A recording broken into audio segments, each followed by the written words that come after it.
Creo que ya estamos la mayoría. Si quiere, podemos empezar. Comienzo. Bueno, Démosle, démosle. bueno, me presento por aquello, quienes no me conocen, Steven Cubillo, yo soy escritor costarricense, trabajo con la editorial Círculo y Punto, doy talleres desde hace 8 años con el concepto Pluma Independiente y bueno, el día de hoy estamos con el temita de las estructuras narrativas. El tema de las estructuras narrativas van a darse cuenta que es muy curioso porque las estructuras al final de cuentas son intuitivas, ¿verdad? No significa que necesariamente tengamos que sí o sí escribir estructurados en una de estas, ¿verdad? Tenemos la posibilidad de improvisar, de dejar que la historia fluya en sí mismo. Ahorita vamos a ver ciertos principios que van a respaldar esto, ¿verdad? Antes de empezar, las estructuras como tal, hay ciertos principios que me gustaría dar sobre cuento en específico, aunque también pueden aterrizarlo mucho en capítulos de novela, aunque todo lo que vamos a ver acá está destinado más que todo a cuento, al menos estos principios del inicio, se pueden aterrizar en capítulos, ¿verdad? De algún modo.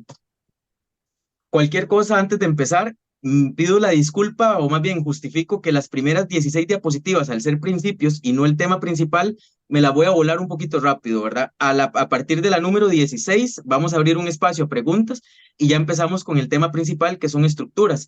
Entonces, si ven que voy un poquillo rápido es porque esos principios son como un extra, ¿verdad? Como un plus agregado. Entonces voy a comentarlo rápido. Con el tema del cuento, hay que lograr que el lector deba apropiarse inconscientemente del conflicto. ¿Cómo se logra esto? El cerebro ya de por sí está, el cerebro humano obsesionado con resolver conflictos. Él siempre va a intentar predecir el final, adelantarse a los hechos, entender qué es lo que está pasando y va a buscar pistas para lograr resolver ese conflicto. Ahora, aquí lo curioso es que el conflicto en realidad lo tiene es el personaje. El conflicto lector no tiene ningún conflicto, el conflicto ya está resuelto en el libro, por así decirlo, ¿verdad? Entonces, lo curioso es que el lector tiene la sensación de estar resolviendo un problema, un conflicto, de tratar de adivinar qué pasa, de predecir qué pasa, pero el escritor es quien está jugando con él. Hay que ser por eso despiadado con el lector. Estamos jugando con él y con ese deseo de resolver qué es lo que está pasando. Ahora, ¿cómo puede uno lograr que mientras el lector va leyendo el texto se mantenga cierta tensión? Yo lo que siempre digo es que lo mejor o lo ideal es dosificar por piezas. ¿Qué significa esto, dosificar por piezas? De hecho, la definición de tensión es dar información adecuada en el momento adecuado. Entonces, si uno da información de más, el texto se puede volver predecible. Si uno da información de menos, el texto, en cambio, se puede volver aburrido. Yo acá con esta imagen juego un poquito a metaforizar esta idea y me lo imagino como que él quiere resolver un rompecabezas, el lector en este caso. Entonces, al cerebro del lector le vamos a ir soltando piezas. Cada pieza de estas es un dato, una información, algo que está sucediendo en la trama. Entonces, en un principio, uno le suelta tres datos, tal vez en la introducción, y lo deja a él jugando con las fichitas, tratando de adivinar qué es lo que está pasando. Pero cuando él ya se me está aburriendo, cuando está diciendo, no, suave, esto yo no puedo armarlo, esto no tengo las piezas suficientes, antes de que se me vaya, le doy otra pieza para que él se emocione, tiene un premio de dopamina, más cuando calza una por ahí. Entonces, en ese juego voy jugando con él, voy dándole piezas. De hecho, cuando digo que hay que ser despiadados con el lector, a veces hasta se le pueden dar piezas falsas, se le puede dar ahí ciertas piecitas como para engañarlo, como para que él crea que está solucionando el conflicto y en realidad lo estoy llevando por otro camino. Cualquier cosita es bueno, como les digo, en la 16 vamos a abrir preguntas. Sería bueno que en la diapositiva, que las vayan anotando si tienen dudas para que no se les olvide de aquí a la 16. Ahora, lo curioso con esto es que el cerebro humano premia al lector, el mismo cerebro se premia a sí mismo cuando el escritor le da una pista, cuando el escritor le da un dato. Lo curioso es que lo premia porque cree que es él quien está resolviendo el problema. Le da dopamina, noradrenalina, serotonina, colinérgico. Entonces es muy curioso porque no sé si les ha pasado que uno cuando resuelve algo de la trama, que ya está resuelto aquí, insisto, pero cuando nos revelan algo de la trama, nos emocionamos y decimos, uy, claro, eso es lo que pasó. Esa emoción, ese tono de voz que nos cambia, que hablamos como con más fuerza, con más energía, es resultado de un premio de dopamina que estamos sintiendo. Esa emoción que estamos sintiendo es un premio del cerebro al creer que está resolviendo un conflicto. Acá yo pongo una imagen en el que quiero ejemplificar lo mismo en el cine. Por ejemplo, no sé si les ha pasado para que ustedes vean cómo uno se apropia del conflicto del personaje. A veces al personaje de la película lo golpean con un mazo en la cara y nosotros que estábamos viendo la película en el sillón nos corremos como si nos fueran a golpear a nosotros, ¿verdad? Ese efecto es porque nosotros estamos totalmente vinculados con el personaje, estamos apropiándonos del conflicto del personaje, activa nuestra empatía, nuestro sistema empático, somos seres sociales. Eso es lo que también se logra con la escritura, que si el personaje cae, nosotros caemos con él, que si el personaje se sorprende, nos sorprendemos con él. Hay que crear ese involucramiento con el personaje y eso se logra haciendo que el lector se apropie del conflicto. Ahora, ¿cómo se puede lograr que el escritor se apropie, perdón, el lector se apropie del conflicto? Haciendo que la trama siempre sea un acertijo. Cuando digo acertijo, no se trata como solamente de una adivinanza, o sea, como de tengo ciertas piezas, tengo que resolver la adivinanza. A veces simplemente saber qué está pasando. A veces, que eso lo vamos a ver en otras diapositivas, es entender qué es lo que está pasando. Se te pusiste en mute, Steven. Steven, no te oímos. Soluciones. Vaya diciendo, ok, vamos a ver, no tiene que ser algo tan fuerte tampoco, ni tan dramático. Puede ser simplemente un personaje quiere seducir a una muchacha y esa muchacha es demasiado bonita para él. Sin embargo, él es un caballero y lo ha hecho todo tan bien hecho y se ha pulido tanto que empiezan los lectores a intentar predecir qué pasa. Pongo todas mis fichas tratando de pensar que sí va a lograr, que sí va a darle el beso. Hay otros que dicen, no, no creo, pongo todas mis fichas en que no. Hay otros que distribuyen sus fichas mitad, mitad, o en porcentajes, y de algún modo el clímax que yo represento con la cereza de un pastel, ahorita van a ver por qué, termina reventando en el momento en el que revelo qué pasó, y muchos lectores van a sentirse emocionados de que lograron predecirlo, muchos otros se van a sentir más bien sorprendidos de no haberlo logrado predecir, y otros van a ver que tenían dos posibilidades y tal vez terminó siendo hasta una tercera o cuarta que no había tomado en cuenta. Sí le hizo caso, eh, pero ahora es él el que no quiere, se puso orgulloso. Un ejemplo, ¿verdad? Entonces, es un poco la idea. Cuando les decía que el acertijo también puede ser entender qué está pasando. No sé si ustedes han leído Casa Tomada, no sé si por ahí alguno de ustedes sí lo ha leído y me cuenta, de los que estamos. Veo poquito, sí, no es que aquí se despliegan más, creo que hay varios. ¿Alguno ha leído Casa Tomada de Cortázar?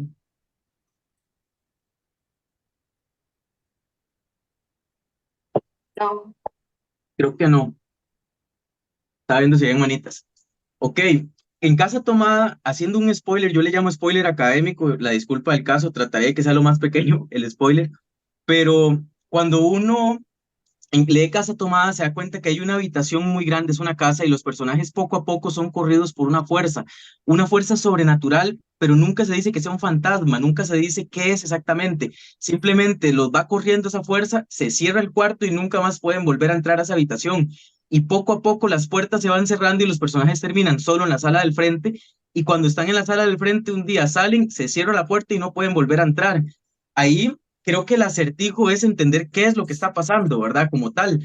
De hecho, no se dice, nunca se dice. A Cortázar lo entrevistaban, le preguntaban y le decían, Cortázar, ¿verdad que esto representa cuando Perón empezó a expropiar las casas en Argentina? Y él dice, no, no, no, no, no, para nada, esto es un sueño que yo tuve. Entonces lo deja en esa ambigüedad, ¿verdad? En este caso, creo que el acertijo o la sensación de querer resolver, el lector se queda es porque quiere comprender qué está pasando, ¿verdad? Cuando uno presencia algo paranormal, algo inexplicable, algo sin respuesta, el cerebro humano en su obsesión por encontrar respuestas va a tratar de resolverlo. Entonces ahí, para que vayan viendo el comportamiento del cerebro, ¿verdad? Ese comportamiento obsesionado con responder cosas, responderlo todo, solucionar problemas. Hay otro principio, se llama digresión. Esto de la digresión se ve mucho en la novela y es la reaparición de un tema o de una subtrama o de un elemento para dar la sensación de unidad a ese universo. Lo bonito de esto es que cada vez que el tema reaparece, podemos hacer que reaparezca desde un ángulo o desde una perspectiva diferente. Por ejemplo, yo tengo una novelita, se llama Pájaros de Ciudad, y en esa novela yo analizo el arte desde diferentes posturas. El arte aparece en el capítulo 1, pero en el capítulo 1 mi hermano es antropólogo, le pregunto a él, dígame para usted y para la antropología, ¿qué es el arte? Y esa definición se la pongo a un personaje. Un personaje muy polémico, Antonio García Villarán, tiene una teoría de que el arte en realidad es una emoción compuesta, es como la alegría, como la tristeza. Para él el arte es un sentimiento, es muy vacilón esa teoría, se la pongo a otro personaje. Entonces el tema del arte regresa una y otra vez a lo largo del desarrollo de la novela, siempre de una posición diferente y eso permite la dialéctica del tema. Es vacilón porque los académicos les encanta esa palabra, la dialéctica, es simplemente eso, ¿verdad? Permitir que haya un debate dentro del mismo texto, que una idea se pueda contradecir, porque si todos los personajes y todas las veces que hablo de arte doy la misma definición y todos están de acuerdo, yo lo que estoy haciendo en realidad no es una dialéctica, lo que estoy haciendo es un panfleto, estoy diciendo qué es lo que yo pienso del arte, si solamente doy una definición. Ahora, esto de la dialéctica a lo largo del desarrollo, por ejemplo, de una novela se ve de la siguiente forma. Digamos acá que en el capítulo número 5 encuentro a un personaje que se va y conoce la sirena de Esterillos. Esta sirena que conoce, cuando él llega a verla, se impacta porque es un personaje que nunca había visto una mujer con el pecho descubierto, tiene apenas 11 años y ella es la primera que ve. Entonces, a partir de ese momento, él no entiende por qué se siente atraído a ella, ¿verdad? Es un instinto que se le activa. Lo curioso es que a este personaje, en el capítulo 9-10, cuando tiene ya 13 añillos y se va al cine con una muchacha y le quiere decir algo bonito, abre la boca y lo que le dice es una metáfora sobre una sirena. Ahora, no tiene que ser que vuelve la sirena de Esterillos. Esto es un elemento que está regresando, le da una sensación de unidad a la novela como tal, da una sensación de que estamos en un mismo universo y el personaje suelta una metáfora y de forma sutil vuelve la sirena. Más adelante, cuando se casa, se da cuenta que hay una sirena distinta a todas y se da cuenta de que en Mesopotamia y los griegos habían inventado en un principio la sirena pájaro. Esa no es una sirena pájaro, creo que esa es una arpía. Lo que pasa es que no encontré la imagen de la sirena pájaro y la puse de ejemplo, ¿verdad? Pero es la disculpa del caso, pero más o menos la sirena pájaro, el personaje descubre y le atribuye esa metáfora o ese símbolo ahora a su esposa. Es curioso porque para mí la sirena en esta novela se convierte en un símbolo que representa de alguna manera el despertar sexual de ese personaje en específico. Ahora, eso es como un elemento. También puede suceder con la trama. Por ejemplo, en el capítulo 1, el papá del personaje se va para Estados Unidos sin darle explicaciones y el personaje queda completamente roto, queda herido con el padre, le queda mucho resentimiento al respecto. Resulta que años después, él empieza a madurar físicamente y su cuerpo empieza a parecerse, su cara, su barba, todo lo en él empieza a parecerse a su papá. Ahí lo curioso o lo irónico es que empieza a recordar por medio de su propia imagen a un papá que odia, a un papá al que no quiere parecerse. El papá se fue en el capítulo 1, él se da cuenta de que se parece el papá en el capítulo 7. Es como que yo tuviera un interruptor y apago el tema del padre y lo enciendo hasta el 7 de nuevo, lo reactivo.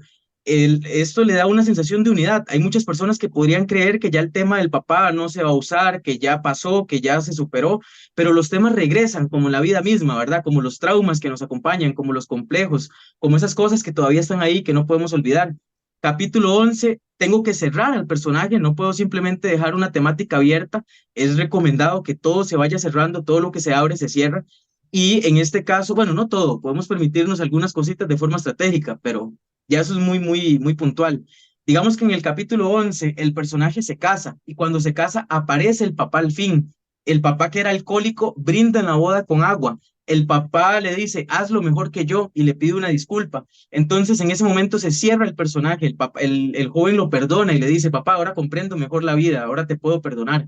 Entonces en ese punto se cierra el personaje. Otro ejemplo de trama, capítulo 3 por dar un ejemplo, el personaje sale corriendo en la selva, viene recién llegado a Costa Rica y en medio de la lluvia hay un jaguar, que es un niño, y hay un jaguar que hace posición de ataque, está listo para atacarlo. Resulta que el niño le habla como si le entendiera y le dice, por favor, perdóname la vida. Para el niño le entendió, él no tiene duda, ¿verdad? Entonces el jaguar quita su posición de ataque, se le queda viendo y como si lo perdonara se va, como si le perdonara la vida. La gente podría creer, ¿verdad?, que le perdonó la vida, que fin, que ya el jaguar no vuelve a aparecer, pero resulta que siguen viviendo en la selva y cuando ya él tiene más edad, su papá, un papá del que quiere ganarse el afecto, se va a casar con él y le dice, apunta a ese jaguar y dispara. El niño le apunta, pero ve que es el jaguar, ve por la mira y ve que es el jaguar que le perdonó la vida, o al menos tiene esa sensación. Así que el propio falla el tiro y dispara abajo para que el sonido lo espante y se logre ir, y susurra, estamos a mano. Acá yo insisto, lo curioso es que en el capítulo 3 que yo mencionaba, que salió un jaguar, podríamos creer que ya el jaguar no volverá nunca más, que ya se olvidó del jaguar. Sin embargo, el tema vuelve a aparecer en esa línea temporal más adelante y eso le da una sensación de unidad a la novela, le da una sensación de que todo está sucediendo en un mismo universo. Ahora, esas son las 16 diapositivas que dije que me iba a volar rápido. Hasta este punto, consultas generales o algo para ya entrar en el tema de estructuras como tal.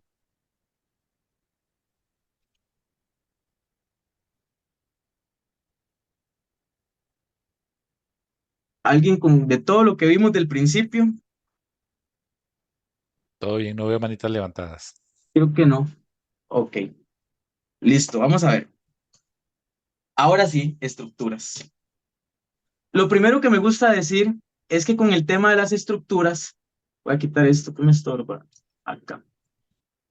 Con el tema de las estructuras hay algo muy curioso y es que las estructuras suelen tener una intencionalidad. ¿Cómo explico yo esto? Por ejemplo, con un árbol. La forma, la estructura de la corteza del árbol que lo va a sostener va a depender de un objetivo, de una intención. ¿Cuál es la intención a la hora de un árbol de crecer? Alcanzar la luz del sol, poder hacer que sus hojas tomen toda la luz posible para que pueda hacer fotosíntesis y crecer. Ahora, con esa intencionalidad que tiene el árbol, entonces empieza, si hay un árbol muy grande, empieza él a curvarse, a curvarse, a curvarse y a curvarse hasta que logre captar la luz. Esa curva depende y es estratégica según su intencionalidad. Así pasa con nuestras historias. Si nosotros tenemos una intención en nuestro texto, por ejemplo, voy a hacer un texto en el que la intención va a ser reventar un clímax en el que el personaje le juega una treta a un psicólogo y tiene una filosofía de vida y se lleva un discurso narrativo en el que contradice a un psicólogo con todo y su teoría, ¿verdad? Ahora, es un cuentito que tengo por ahí. Ese cuento, entonces, yo voy armando el discurso de una forma en la que él vaya capeándose las posibles objeciones para que en algún punto reviente ese clímax y sorprenda, ¿verdad? Con esa frase que contradice lo que el psicólogo le quería explicar. Es un poco también comedia, ¿verdad? Porque es un señor mañoso que se vacila a un psicólogo, pero en ese caso es un señor con mucho argumento. Esa estructura crece en raíz de o buscando esa intencionalidad. Ahora, ¿qué tiene que tener también esa estructura? Esa estructura que se sostenga, ¿verdad? Que no se caiga. ¿Qué significa esto que se sostenga, ¿verdad? Que el árbol no se caiga, que tenga firmeza. Significa que el discurso narrativo, que todo lo que va sucediendo tenga coherencia, que nada parezca que no me, como que está artificial o que parezca añadido, ¿verdad? Eso es como ver este árbol y ponerle aquí un sostén con un tubo de metal, que se vería feo, extraño, bueno, y se hace a veces, ¿verdad? Que se le pone una vara, pero lo ideal con nosotros es que el árbol crezca de manera natural y firme por sí mismo, ¿verdad? No poner tubos ni sostenes de manera artificial, que todo parezca parte del árbol, que todo parezca natural en ese cuento. Ahora, vamos a ver por acá, la intención define la estructura, un edificio está para contener gente, ok, aquí hay ciertas, uno debe preguntarse, ¿cuál es la intención con mi cuento? Y la intención siempre va a estar ligada con el clímax, pero eso lo vamos a desarrollar más cuando veamos clímax. Y por último, ya para pasar a ver las estructuras como tal, es bueno que les mencione que en esta intencionalidad, en este crecer del árbol, nosotros como escritores podemos escribir cuentos, novelas, sin necesidad de preocuparnos por una estructura. Y la estructura puede nacer de manera natural, improvisada, intuitiva. Eso se puede. De hecho, hablaba con don Álvaro, estábamos comentando sobre un cuento de él que parecía inclasificable, ¿verdad? Y eso está bien, eso es excelente, más bien, porque los cuentos inclasificables logran sostenerse sin la necesidad de una estructura preestablecida, ¿verdad? Pensada. Eso más bien es mejor, más bien, yo digo, cuando uno está empezando a escribir, puede aprovecharse un montón de las estructuras, está bien que las use, se puede montar en ellas, pero se va a dar cuenta que poco a poco va a empezar a dejar de usarlas y en algún punto hasta las va a sacar sin darse cuenta, ¿verdad? Que de hecho ya a veces nos pasa, ¿verdad? Escribimos un cuento completo, lo terminamos, lo revisamos y decimos, mira, era la estructura de los tres actos y ya me salió intuitivamente, ni siquiera tuve que planearlo. A eso es que hay que llegar en algún punto, a soltar las estructuras y que nos salgan natural. Pero para empezar, sí es bueno aprovecharlas o dejar que nos guíen. Vamos a empezar con la primera. Si tuvieran consultas, cualquier cosita me levanta la mano ahora. La estructura de los tres actos. Esta es la que me gusta explicar en un principio porque termina dándonos también un lenguaje que es muy bueno a nivel técnico en la escritura. Empezamos con la introducción. ¿Qué es la introducción en un texto? Es la presentación de la cotidianidad de los personajes y del universo. ¿A qué me refiero con esto? Por ejemplo, si uno está haciendo un texto, ¿verdad? Puede ser Superman, por decir algo, por poner una película de ejemplo. Y Superman en el capítulo ya en los finales, en el capítulo 13 se cae una mujer del edificio y nunca voló en toda la película, nunca nadie dijo que podía volar, es más, ni siquiera dijeron que era un extraterrestre. y él se levanta, vuela y la rescata, eso inmediatamente es un dios máquina, ¿verdad? Un deus ex machina. Es algo que uno diría, ¿saben? ¿Por qué está volando, verdad? Si vamos a presentar ese tipo de cosas, si hay fantasía, si hay poderes, si hay algo, hay que dar las leyes de ese universo en la introducción, no necesariamente al principio. Por ejemplo, en Harry Potter, al principio Harry Potter parece un niño normal, común y corriente, no nos presentan que ese universo es mágico, pero en el momento del giro de no retorno, que ahorita lo vamos a especificar un poquito más, cuando todas las empiezan a volar unas cartas y ya los tíos es innegable que hay magia y ya el niño se sorprende, ¿verdad? En ese momento en el que lo reclutan para la escuela esta de magia, en ese instante termina la introducción, pero nos dejan claro que hay magia. O sea, nadie se va a sorprender cuando alguien lanza un hechizo, nadie va a creer que eso es irreal, que no es parte de ese universo, porque nos lo dejan claro desde un inicio, ¿verdad? También en la introducción no solo se dejan claras las reglas físicas de este universo en el que se va a desarrollar la historia, sino también la cotidianidad del personaje.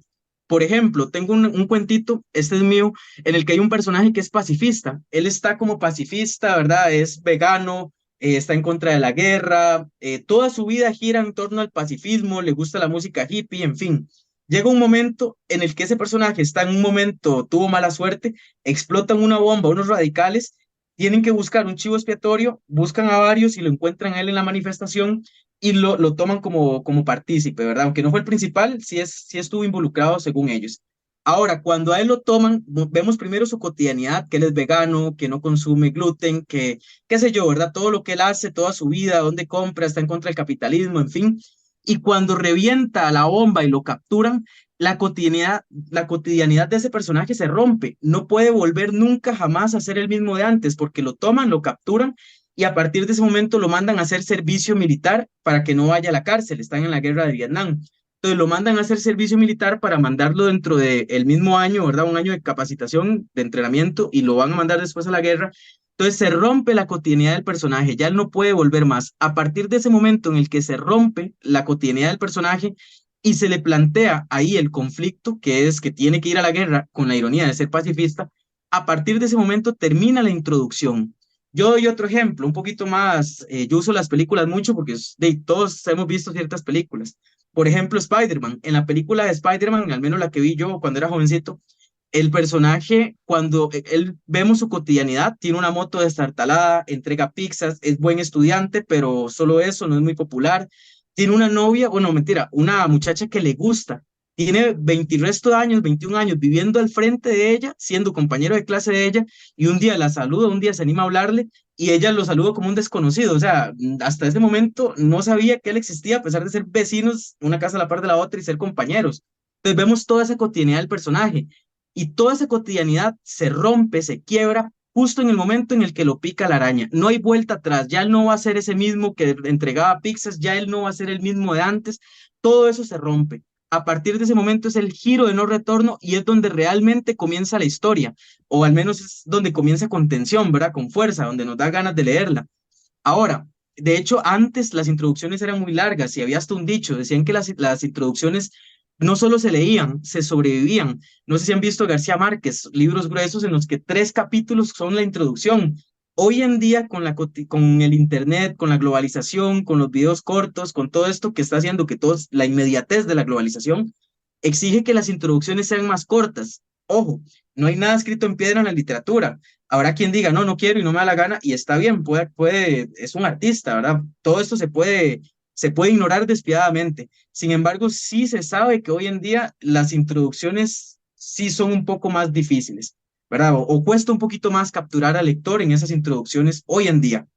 De hecho, yo personalmente hasta he llegado a hacer historias en las que me vuelo completamente la introducción y de una vez empiezo en el giro no retorno. Y si necesito algo del pasado, de la continuidad de ese personaje, activo un analepsis o flashback, como se dice en inglés. O sea, un recuerdo, ¿verdad? Recordamos, si ocupo algo del pasado, lo recuerdo. Eso sí, los flashbacks no se pueden activar solos, ¿verdad? No se puede que el personaje vaya caminando en medio de la juela y plum, le llega un flashback. No, ¿verdad? Tiene que ser que vio algo, que encontró una fotografía y recordó aquel día que fue con papá a la playa, o qué sé yo, encontró un pintalabios que había dejado ella cuando vivió ahí hace 3 meses. Todos los recuerdos cayeron encima de él. Entonces, hay detonantes para esos flashbacks. Esto está acá con la introducción, ¿verdad? Mostramos la cotidianidad, describimos al personaje, lo presentamos. Es bueno describirlo por fragmentos, pero bueno, todo eso con respecto a la introducción. Ahora, a partir del giro de no retorno, en el momento en el que lo mandan a hacer servicio militar, en este instante el personaje debe plantearse un objetivo. En este caso, el personaje dice, bueno, yo tengo un tío en Cuba, ese tío me puede recibir como con asilo político, ese tío está en la política, así que no voy a ir a pasar hambre allá, a pesar de la situación y circunstancias de ese país, porque él les argolla allá, ¿verdad? Hay todo un plan que él tiene para escapar y ser recibido con asilo político. Ahora, él dice que va a escapar, pero es Estados Unidos y está haciendo servicio militar obligatorio. Ahí hay como cuatro nudos de seguridad, ¿verdad? Ahí hay rejas, hay coroneles, hay gente atenta, hay gente armada, hay hasta perros sueltos entre un anillo y otro de seguridad en cierta parte, en cierto punto. Entonces, todo esto viene a alimentar el conflicto, viene a hacer que el conflicto no se resuelva tan fácil. De hecho, ¿qué pensarían ustedes? ¿Hay alguno que me ayude con audio? Si él llega ese mismo día, se roba una cortadora, se va, rompe una cerca y se escapa y se va para la casa. ¿Qué pensarían ustedes si la trama se soluciona así?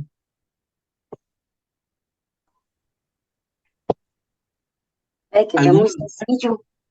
Ajá, muy sencillo, muy fácil, no hay una explicación. ajá. Sí, igual muy sencillo, muy fácil y como que no le dan, al ser tan sencillo no alimenta Claro. la curiosidad ni alimenta tampoco qué va a seguir, ¿verdad? Porque se ve como muy sencillo y muy simple.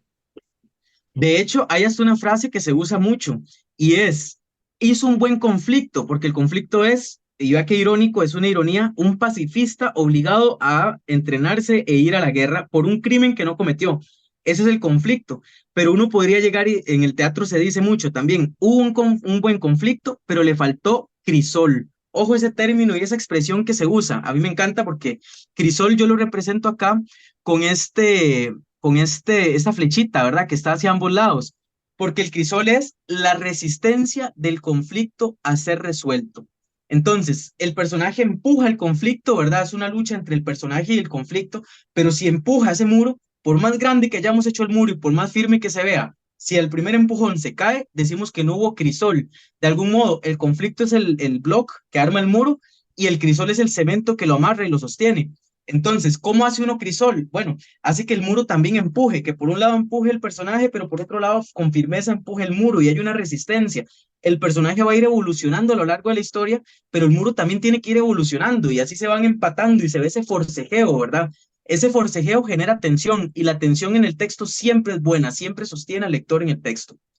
Ahora, acá, ¿cómo puedo hacer yo para que el conflicto crezca? Por ejemplo, el personaje se intenta escapar a la primera, pero no le sale. Así que ya un coronel lo agarra entre ojos, sabe que quiere escapar, entonces lo vigila además. En ese momento el conflicto va ganando peso.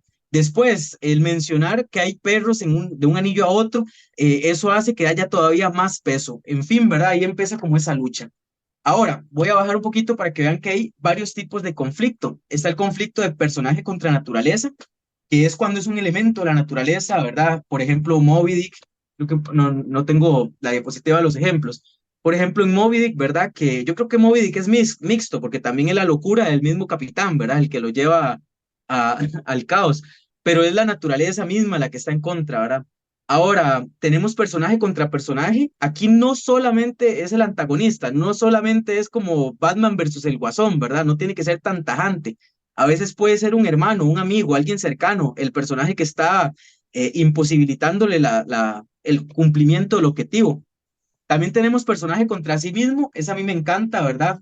Que por ejemplo tenemos Doctor Jekyll y Mr. Hyde, que es sumamente psicológico, el mismo que decía de Moby Dick, ¿verdad? La misma locura del personaje es el que lo lleva al caos. En todos estos casos es el mismo, es dentro de la cabeza. No sé si han visto la película del Guasón, la nueva, la que salió que es más conceptual, digámoslo de algún modo, que no es tan de superhéroes.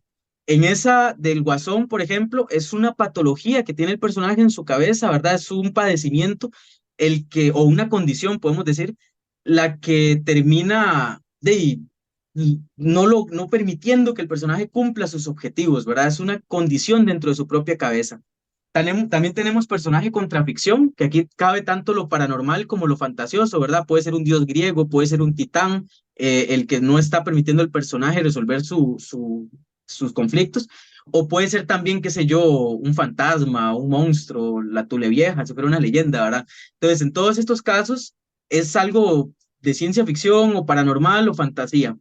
También tenemos personaje contra la sociedad, que en este caso, por ejemplo, yo creo que aplica, porque no es que el juez le cayó mal el personaje y lo mandó a hacer servicio militar, es más bien toda la institucionalidad de Estados Unidos la que lo está mandando a hacer servicio militar en este tipo de tramas, cuando es la sociedad, puede ser, por ejemplo, un personaje que no es aceptado por su familia por alguna razón, que decidió estudiar una carrera, su condición sexual, por alguna razón ese personaje no es aceptado por la familia y es ahí la sociedad la que está no logrando que el personaje llegue a cumplir sus objetivos. También hay otro término que es bueno mencionar, que lo colo acá en esta estructura. Esto no es exigido, no es que tenga que estar en la estructura de 3 actos, lo puse aquí para decirlo porque tenía que estar en algún lado, y es el giro de trama. Esto es necesario, ¿verdad? De algún modo a veces el personaje va hacia un objetivo. En este caso, en este ejemplo que yo estoy dando no aplica, pero a veces el personaje va en un objetivo y de un momento a otro le hago un giro de trama. El objetivo que el personaje buscaba se desvía o la trama como tal cambia. A mí me gusta mucho poner de ejemplo Crónicas Marcianas, porque Crónicas Marcianas de Ray Bradbury, al principio, en los primeros capítulos, pareciera, y aquí vuelvo con spoiler académico, cuando hago spoiler académico trato que sea pequeño y que sea solo de los primeros capítulos, para no darle finales, ¿verdad? Pero en este de Ray Bradbury, primero aparecen dos parejas, un hombre y una mujer, son marcianos, y se ve una relación rota en una cultura que no comprendemos. Viven en obeliscos, se montan unas aves de fuego para ir a traer platino a unos ríos porque eso es con lo que se alimentan. Es alucinante, a mí me encanta ese principio. Y de un momento a otro, cuando ya vamos en el capítulo 3 y el hombre, el marciano, está a punto de conquistar de nuevo a la dama, está de nuevo a punto de enamorar ese matrimonio de largos años, porque ya ella ha perdido el interés por él, está a punto de, en ese instante, cae una nave espacial que es de humanos, ¿verdad? Una nave de los humanos, se bajan los humanos, traen un virus al mejor estilo de los españoles acá en América Latina y riegan virus y se mueren todos los marcianos. En ese instante uno diría, suave, ¿y qué pasó con el matrimonio? Se murió, pero no le iba a conquistar, no la estaba recuperando. Bueno, sí, pero se murió, no pudo. Y uno queda enchilado, uno dice, ¿pero qué pasó? No, no, es que esa no era la historia que le iba a contar. El escritor nos diría, si estuviera vivo hoy en día, eso era solamente para que vieran cómo funcionaba Marte antes de los humanos, pero lo que me importa es Marte. Pero los marcianos, no, ya se murieron, supérenlos, ¿verdad? Un giro de trama. Los giros de trama son peligrosos porque no siempre nos perdonan los lectores los giros de trama. ¿Cuándo sí nos lo perdonan? Bueno, Ray Bradbury yo se lo perdoné justo 2 capítulos después, cuando la trama nueva que llegó era súper mejor, me planteaba más cosas, me gustaba más. Entonces, claro, ya superé la otra, ¿verdad? Terminé perdonándolo. Yo siempre doy un ejemplo de gente que lo hace que es muy banal, pero que creo que nos sirve, y son los Simpson. No sé si han visto los Simpson. El programa dura media hora y los primeros 15 minutos se trata de una cosa y los segundos 15 minutos se trata completamente de otra. Van a ascender a Homero en el trabajo y a la mitad, los 15 minutos exactos, resulta que no. Ahora es que Marge se va a hacer un negocio de pastelillos y todo el mundo es como suave y el trabajo de Homero, no, no, ya no importa, supérenlo. Es una caricatura de media hora, lo perdonamos inmediatamente, ¿verdad? Creo que en la literatura es más arriesgado y hay que tener más cuidado. Yo al día de hoy no me he animado a hacer un giro de trama drástico de ese tipo, ¿verdad? Más bien hago giros de trama sutiles. Pero bueno. Y por último, para ya abrir preguntas sobre esta diapositiva, viene la parte de... Voy a correr esto. Viene la parte del Deus Ex Machina. ¿Esto lo han visto? ¿O lo tiro para no doble definir? ¿O lo van a ver? ¿O algo, no? No, no, dale, dale. Ok, el Deus Ex Machina es muy curioso porque cuando se hacían los principios del teatro romano y griego, que de hecho se pelean por quién fue el que lo creó realmente el teatro, se decía que las tramas solían ser un héroe que tenía una espadita de madera y ese héroe iba contra un dios, ¿verdad? Entonces imaginémonos acá que el conflicto es ese dios gigante, enorme, y el héroe es un pobre humano con una espada. Ese humano con esa espada va creciendo, va evolucionando, pero el enemigo es un dios, ¿verdad? Aquí la tensión, el conflicto es gigante, la tensión está garantizada. lo interesante es que cuando llega un punto en el final donde ya tengo que cerrar la historia, ha evolucionado el dios y ha evolucionado el héroe. Entonces, en esa lucha constante llega un punto en el que la tensión es tanta que uno diría, ¿cómo un hombre con una simple espada, cómo un mortal va a poder vencer a un dios? En ese tiempo eran las primeras historias, no les importaba mucho, no se era tan exigente en este tema, así que de la nada pasaba algo, y era que a lo largo del texto el personaje había sido devoto a un dios, le había hecho quizás sacrificios, lo había mencionado con plegarias, y de un momento a otro, cuando ya el personaje está perdido y pareciera que no va a lograr vencer, agarraban y traían unas poleas, un mecanismo de madera básico con unas cuerdas, y bajaban a un personaje que supuestamente era un dios con esas poleas en una plataforma. Entonces, en ese momento, la gente se sorprendía en las butacas, se sorprendía montones, bueno, donde se sentaran, ¿verdad? Y se sorprendían, ¿por qué? Porque veían un ser caer del cielo, aplaudían, se emocionaban.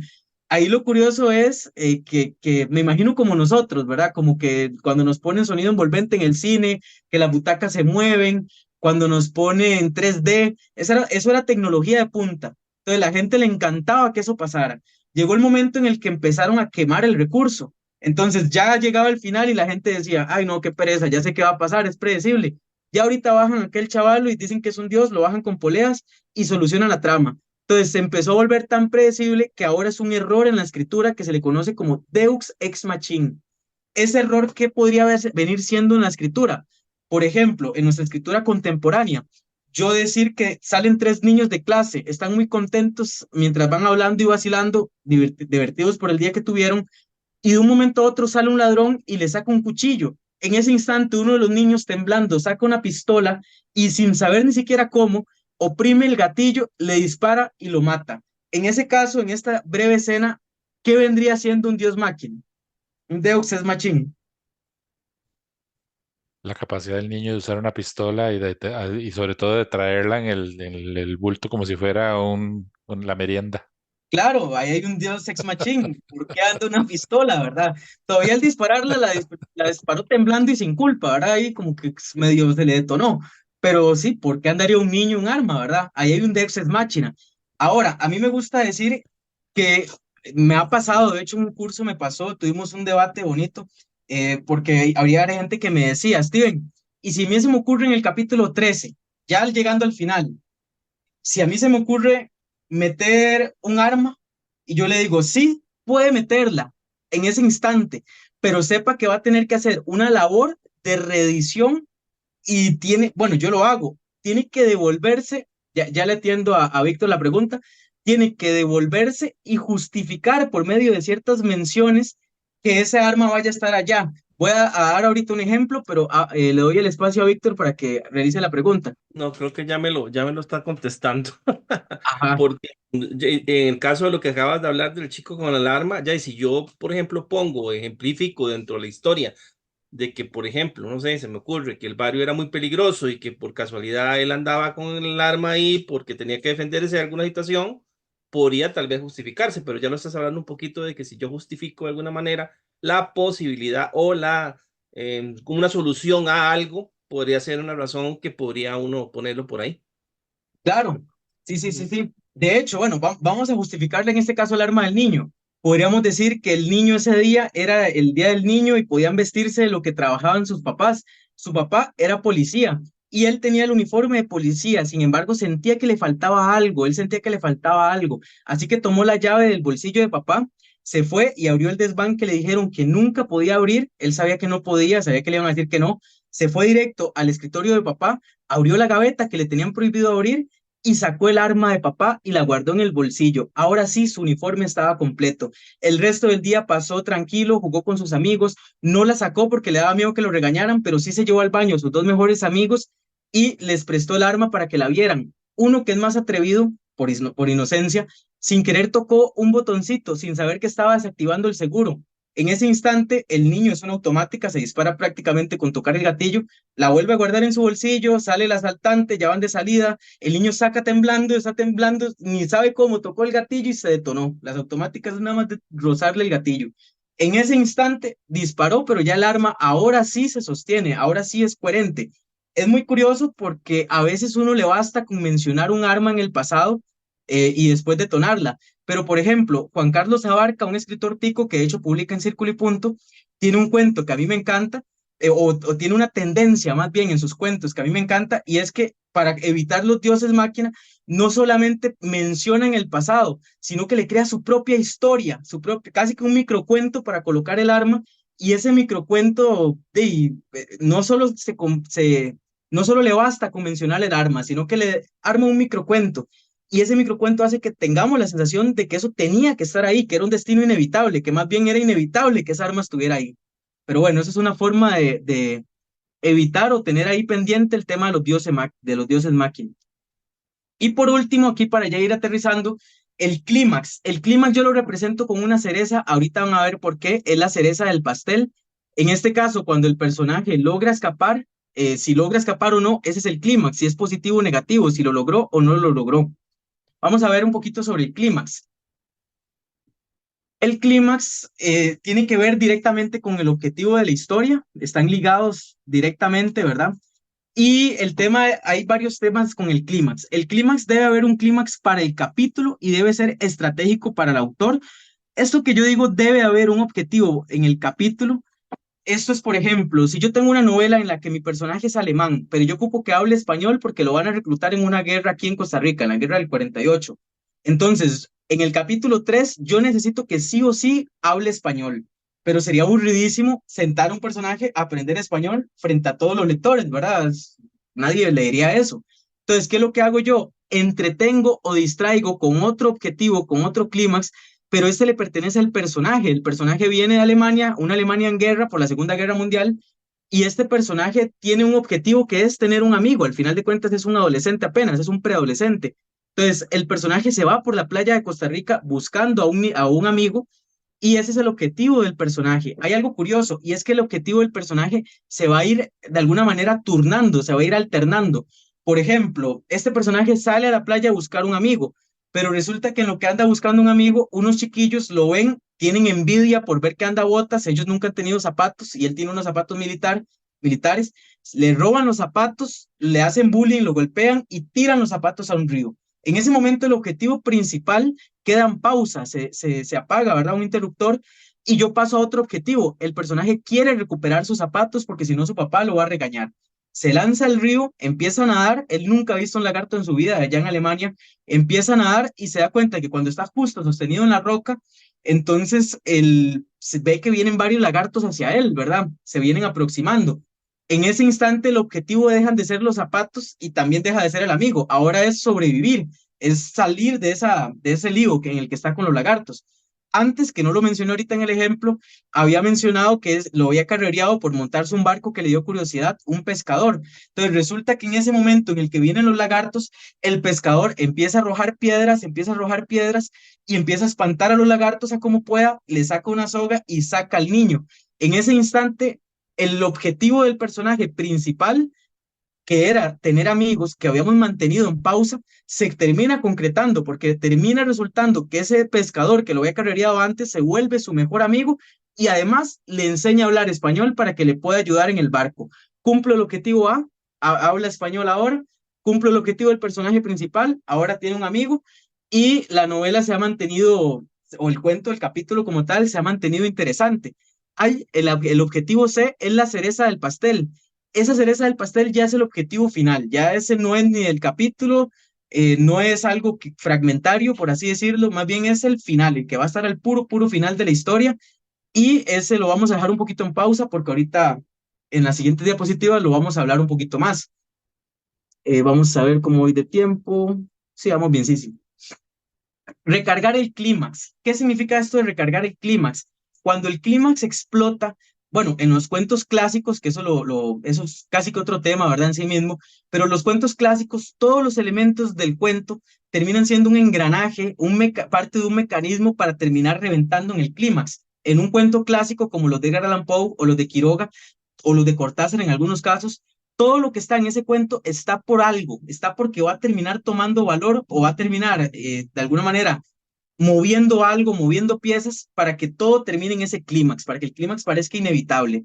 Ahora, ese recargar de clímax se puede hacer, por ejemplo, como lo hace García Márquez en Crónicas de una muerte anunciada. en esta historia no hay clímax en el tema de que van a matar al personaje, siempre se me olvida el nombre, si alguien se acuerda me dice. Pero el personaje lo van a matar, tiene un nombre que a la gente se le suele grabar y a mí por alguna razón no. Ese personaje sabemos que lo van a matar, todo el mundo sabe que lo van a matar, creo que Santiago Nazar, no me acuerdo. Y como ese personaje saben que lo van a matar, desde el primer momento lo dicen, entonces, ¿cómo nos quedamos en el cuento? ¿Cómo damos un clímax si ya sabemos lo que va a pasar? Entonces García Márquez lo que hace es que el clímax rebote en otra parte, explote en otra parte. Por ejemplo, bueno, les voy a poner un poquito en contexto, spoiler académico otra vez. La trama va así, el personaje principal, eh, supuestamente, que hasta dicen que es mentira, estuvo con una muchacha antes de que ella se casara. No debería haber estado. Esa muchacha llegó un supermillonario a pedirla, ¿verdad? A pedir su mano.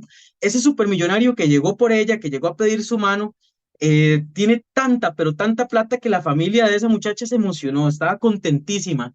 Decía, qué dicha, se nos va a casar con un multimillonario, se nos va a arreglar la vida. Invirtamos, porque la familia de la mujer es la que ponía la plata en esta época en Colombia. Entonces empiezan a decir, invirtamos, compremos un vestido de lino carísimo, lo más caro que haya, comprémoslo, no importa, gastemos los ahorros, matemos 4 terneras de las que tenemos para la comida. Todo esto va recargando el clímax, ahorita van a ver por qué.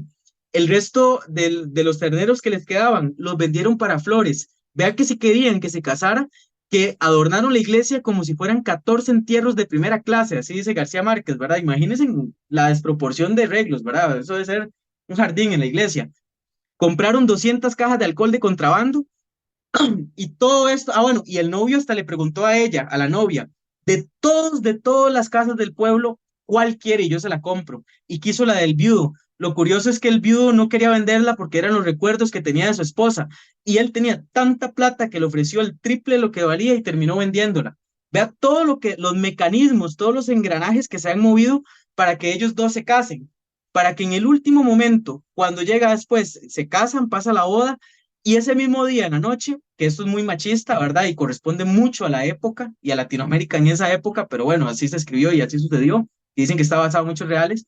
Entonces, llega el personaje, se casa con ella y regresa en la noche y la devuelve y le dice que se cancela el matrimonio, que se invalida porque ella no era virgen. Ahí está el clímax. Después de que todo el vestido caro, después de las 4 terneras, después de que hicieron todo esto, el clímax explota en que simplemente no era virgen y la devuelve. Y toda esa explosión del clímax, toda esa inversión, toda esta energía que explota en el clímax, se convierte en odio hacia el supuesto personaje que le quitó la virginidad, que es nuestro personaje principal, que es al que matan, al que ya estaba anunciada su muerte, y ahora sí van y lo acuchillan, ¿verdad? Y todo lo que pasa. Entonces, en este momento, todos estos elementos recargan clímax. ¿Por qué digo yo esto? Porque cuando uno va poniendo el texto, uno va poniendo frasecitas, va poniendo piecitas que para el lector pueden pasar hasta desapercibidas, pero cuando el clímax explote va a decir, uy, el vestido que le había comprado. Yo ni bola le di cuando lo mencionó. Uy, el montón de plata que vendieron todos los terneros que tenían. Y ahora, entonces en ese instante, todo eso suma o hace que el clímax explote con más fuerza. Hasta este punto, lo que llevamos que la primera se me llevó un montón porque hay muchos conceptos que solo se ven en la primera estructura, pero hasta este punto, consultas, comentarios, ejemplos, por ahí, ¿no? Ok. Vamos a ver por acá. Vamos a ver la estructura de de los 5 actos. Es curioso porque esta es la estructura que le encanta a Hollywood para las películas. Es curioso, a mí me gusta la estructura, me gusta mucho y la he usado. Lo que no entiendo es por qué las películas comerciales solo usan esta. O sea, es muy bonita, pero deberían variar, ¿verdad? Pero bueno, aquí con vemos lo mismo, es muy parecida a lo de los 3 actos. Creo que esta es la de los 3 actos con un arrepentimiento. Ahorita van a ver por qué. Primer acto, no vuelvo a explicar la introducción porque aplica exactamente igual a la de los 3 actos, ¿verdad? Es cotidianidad del personaje, se plantea un objetivo en el giro de no retorno, el objetivo se lo plantea. En este caso, la diferencia es que el objetivo que se plantea, el primer objetivo que se plantea, al parecer es falso. Por ejemplo, tengo un personaje que quiere ascender en el trabajo, entonces sacrifica todo, sacrifica tiempo con su familia, sacrifica, qué sé yo, su tiempo con su hijo, sacrifica sus hobbies, sus pasiones, todo porque él quiere ascender en el trabajo. Resulta que cuando asciende en el trabajo, se da cuenta de que eso no lo llena y que no es lo que quería en el segundo acto, en el final del segundo acto. Así que cae en un arrepentimiento y se da cuenta que perdió a su familia, perdió su tiempo libre, perdió todo. Y en ese caer se da cuenta cuando ya está en el piso que él lo que quería era otra cosa. Entonces hay una resolución, hay un segundo clímax. En este caso puede ser recuperar a su familia, restablecer su cotidianidad, volver al pasado, qué sé yo, ¿verdad? En este ejemplo puede ser casi que cualquier cosa o puede ser ahí una tercera opción, pero hay un replanteamiento del objetivo y ahora sí, vamos para arriba, se vuelve a repetir. Casi que es el de tres actos con que el segundo acto, el acto del medio, tiene dos facetas, una falsa y una que se repite donde ahora sí es real. Por último, en esto se suele decir en la conclusión, en el desenlace, puede ser una especie puedo decirlo, epílogo, podemos decir epílogo, porque de algún modo la cola o el desenlace, ¿qué pasó después de? Cuando el clímax explota, no sé si les ha pasado en las películas estas de deportistas, que hay un montón de jugadores de fútbol, de básquetbol, digamos, más bien que están en un barrio marginal, que tienden a las pandillas, en un barrio donde hay drogas, y resulta que este personaje, esos personajes al final, cuando termina la película, no sé si lo han visto, que ponen los créditos y ponen tal jugador estudió ingeniería en sistemas y se dedicó a tal cosa, tal jugador terminó en primera división, tal jugador, el después del clímax, eso es a lo que yo le llamo cola o desenlace. Yo se lo quito a los textos, ¿verdad? En la historia del héroe a mí me gusta mucho cuando son las mil caras del héroe lo que se está aplicando, porque vemos al personaje volver de su larga aventura y vemos cómo todo ese conocimiento que aprendió en el camino lo empieza a aplicar ahora sí a su cotidianidad, a la que está regresando, cómo toda esa luz que recogió en el camino la dispersa con su pueblo cuando regresa. Entonces, en esos casos sí me gusta, pero en muchos otros creo que a veces sobra, ¿verdad? Ponerse a decir qué pasó después por ejemplo, cuando ya recuperó la familia.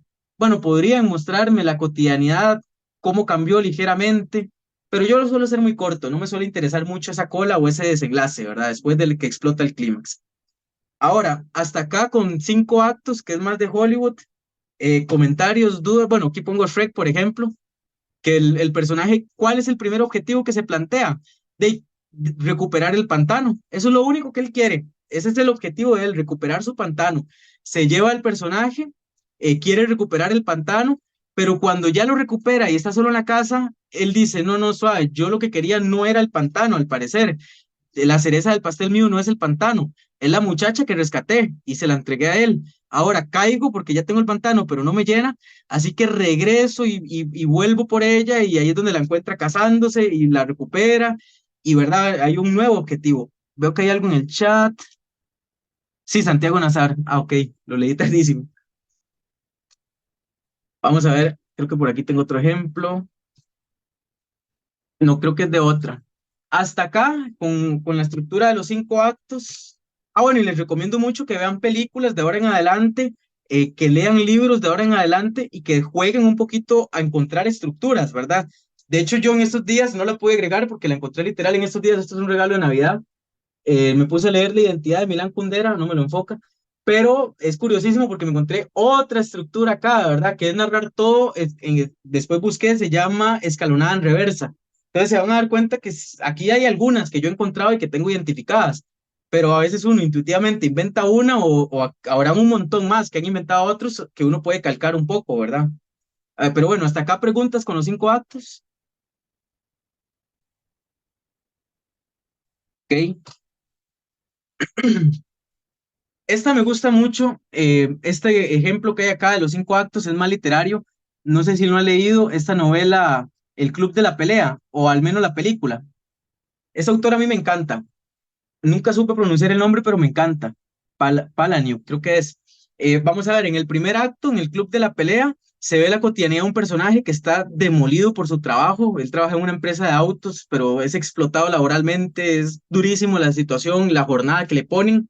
En el acto 2 conoce a otro personaje, Tyler, y juntos forman un club de la pelea, y eso lo hacen de alguna manera porque esa sociedad que los oprime les tiene tanta ira adentro que ellos necesitan sacarla de algún modo, así que se agarran a manazos, ¿verdad? A ver cuál cae primero y es una brutalidad total, pero es la única forma que ellos tienen para sacar todo ese odio que la sociedad les da, ¿verdad? Lo primero de ese modo. Capítulo 3, el personaje alcanza su objetivo.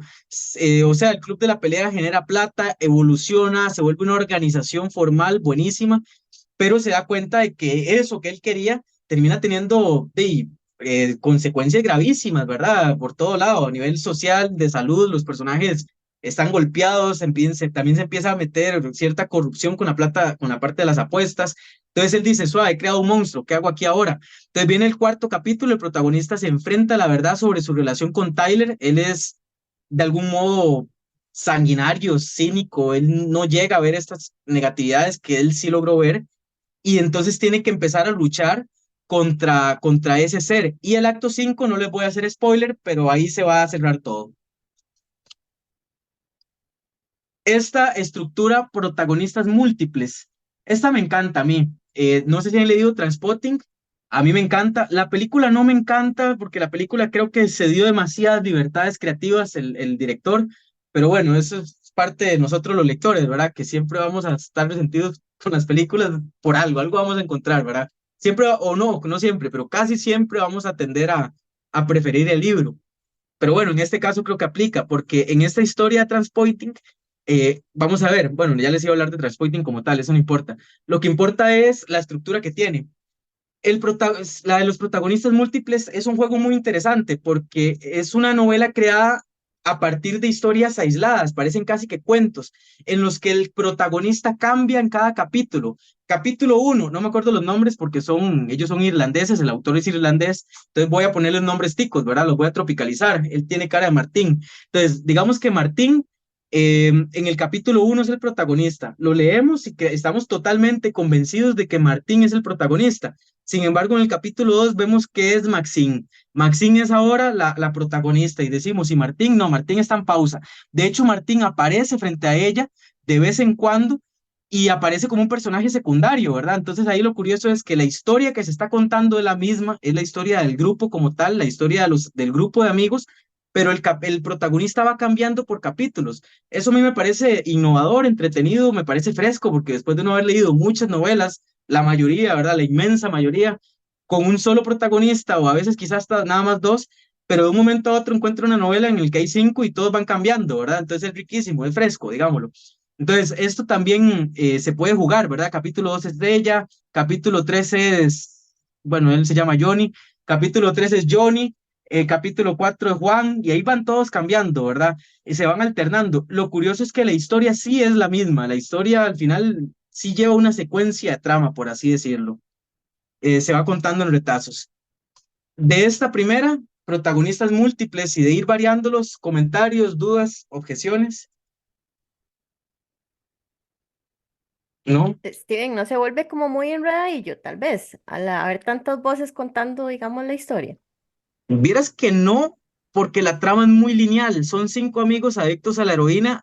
Cuando la heroína estaba empezando a moverse en Irlanda, adictos al speed, dicen ellos que es cocaína. Speed es rápido, es la forma en que le dicen. Y vieras que no se vuelve enredadillo porque al final es como, ¿cómo decirlo? Es una misma trama. Entonces, al final vemos a un grupo de cinco amigos intentando dejar las drogas, a veces uno cae y hunde a otro. Entonces, al final, no sé, a mí no se me volvió enredado con cinco personajes y con una trama que al final creo que se presta, creo que es una trama simple, ¿verdad? En este caso, es una trama sencillita, digamos, son básicamente personajes intentando dejar las drogas. eh, y no, bueno, no voy a decir mucho porque hago spoilers, estoy así como muriéndome la lengua, pero en esta novela en específico no. Eso sí, yo no me animaría a aplicar esto, primero, como en mi primera historia, ¿verdad? Lo aplicaría con un poquito más de experiencia y trataría de que la historia sea simple, ¿verdad? Por ejemplo, en fantasía, donde tienen que crear sus propios mundos, sus propios universos, su propia política, su propia religión y todo lo que ya les ha enseñado don Álvaro, yo no me animaría a hacer esto. Y si lo hago, tendría que ser ya en el ultimátum de mi carrera, ¿verdad? Con toda la experiencia. Yo lo haría como con algo más simple, ¿verdad? Trataría de aterrizarlo en una trama más simple. No sé si le respondí. No, no, súper bien. De Ok, hecho, yo quería comentar algo. claro. Curiosamente, digamos, esta estructura de protagonistas múltiples me suena mucho a lo que también se conoce como narrador polifónico. que Ajá. es que vos tenés un montón de voces que te están narrando la historia desde su óptica. Entonces, a lo mejor estás viendo la misma historia, pero con, digamos, atisbos de cosas que los otros personajes no saben porque no estuvieron ahí, como este Ujú, personaje que te lo está contando.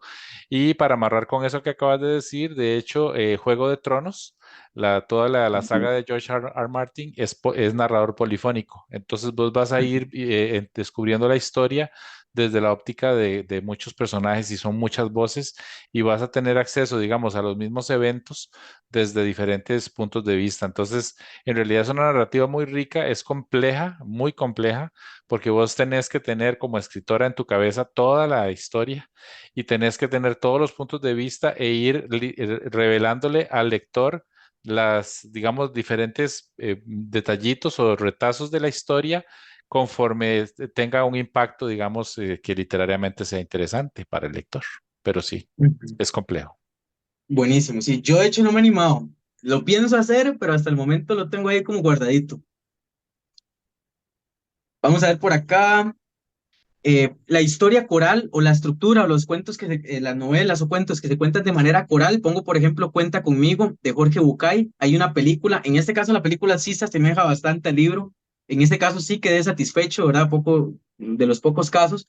Pero en esta historia vemos a cuatro amigos que se van de alguna manera por el morbo de ver un cadáver, porque se dice que hay un cadáver en la línea del tren que no han logrado encontrar y ellos quieren serlo porque dan una recompensa en efectivo y aparte porque les da cierta curiosidad, ¿verdad? Nunca han visto un cadáver en su vida.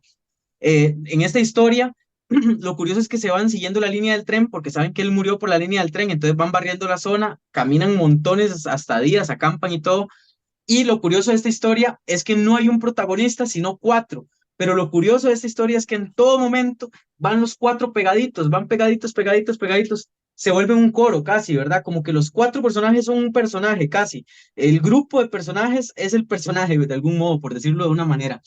Y aquí lo curioso, bueno, hay ocasiones donde se separan, donde uno va a traer comida y así, pero muy puntuales, muy pequeñas. La mayoría se mantienen unidas. Esta es una estructura interesante, ¿verdad? Porque a veces nosotros sí, tendemos a un protagonista y ya, ¿verdad? Individual. Entonces, es bueno también que tengamos en cuenta que hay otras opciones, ¿verdad? Como por ejemplo, cuando el personaje es coral, que termina siendo su estructura.